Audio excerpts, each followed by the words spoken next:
Magandang umaga ulit. Pinag-aaralan namin ang tema ng dalawang saksi.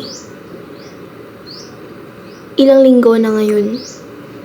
At ipagpapatuloy namin ang pag-aaral na iyon ngayon kasama ang tapat at ang tunay na saksi.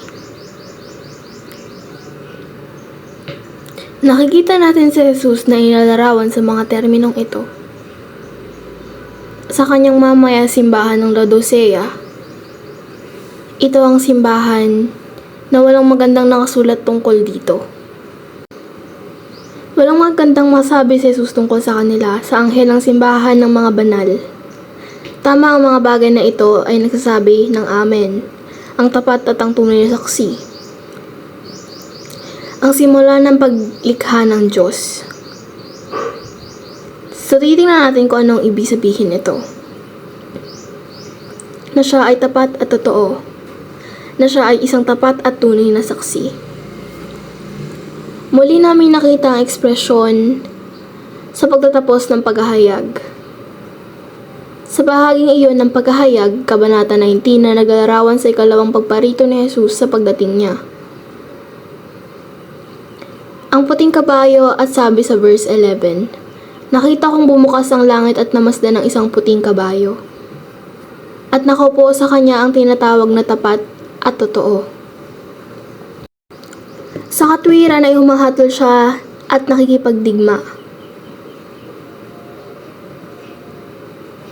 Kaya dumating si Jesus upang makipagdigma. Iyon ay isang mahalagang punto na ating titignan. Kapag titingnan natin ang tanda ng anak ng tao, nasa atin ang dalawang makalangit na saksi. At ang tapat at tunay na saksi siyempre si Jesus, kaya titingnan natin ang Orion at ang Horogulum.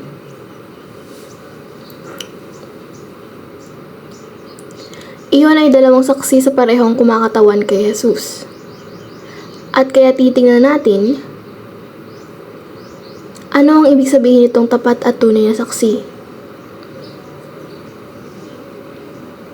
Ang paglalarawan na ito kay Jesus at kung paano natin ilalapat iyon sa tanda ng mga anak ng tao sa dalawang makalangit na saksi ng mga orasan. Nakakakuha tayo ng clue sa Psalms 89. Maraming relasyon ang salmo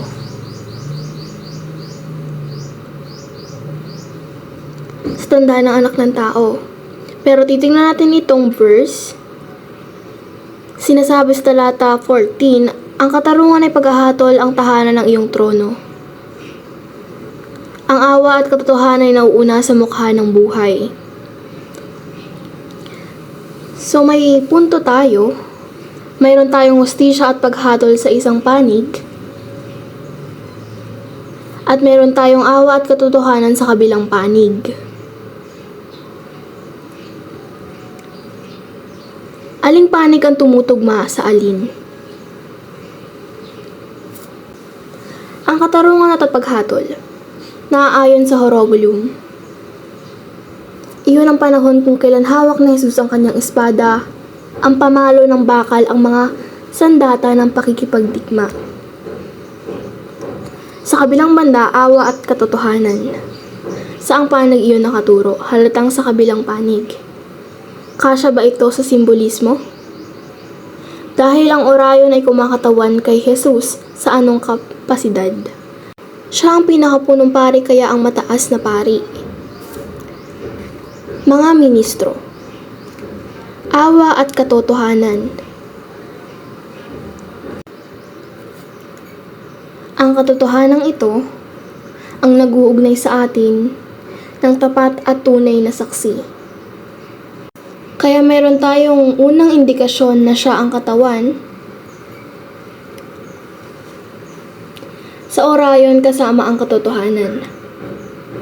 Ngunit makikita natin ang higit na patungkol doon habang nagpapatuloy tayo. Isa pang taludtod sa parehong kanta. Si David ay naalala sa kanyang kasalukuyang paghihirap, naalala niya ang dating mapagmahal na kabaitan ng Diyos. At sinabi niya sa Panginoon, nasa ang iyong dating huwagmahal na kabaitan, na iyong isinumpa kay David sa iyong katotohanan. Kaya ang katotohanan ay konektado sa panunumpa. Si Jesus ay nanumpa kay David na bibigyan siya ng isang trono. Isang walang hanggang trono at si David. Sa kanyang pagkabalisa ay napaalala sa Diyos niya, ngunit para sa atin ang mga layunin. Nakikita natin ang panunumpa at katotohanan kapag nanumpa ka. Gusto mong bigyan ng diin na ito ang katotohanan. At hindi ka nagsisinungaling kaya nanunumpa ka. At kapag nanunumpa ang isang tao, karaniwang itong ginagawa tulad ng isang orayon na nakataas ang braso.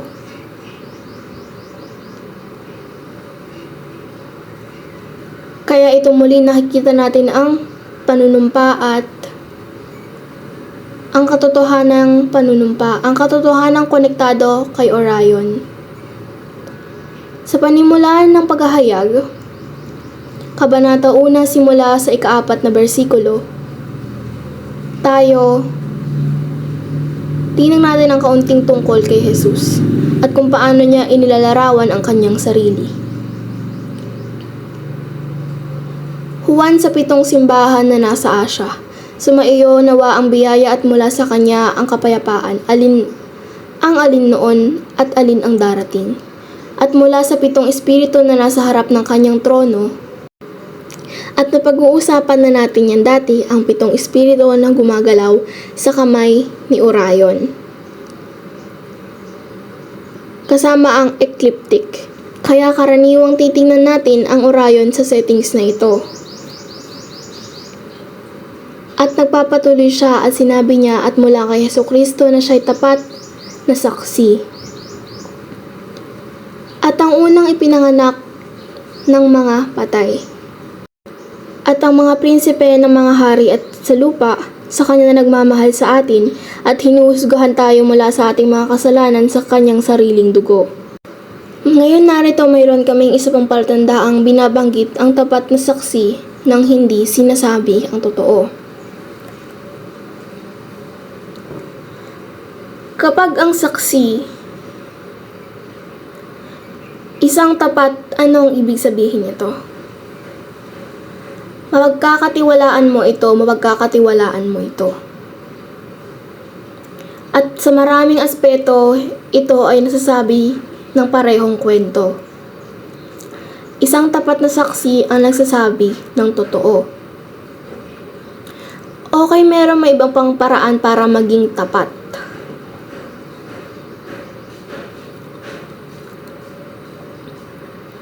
Dahil kapag ang saksi ay hindi lamang sa salita,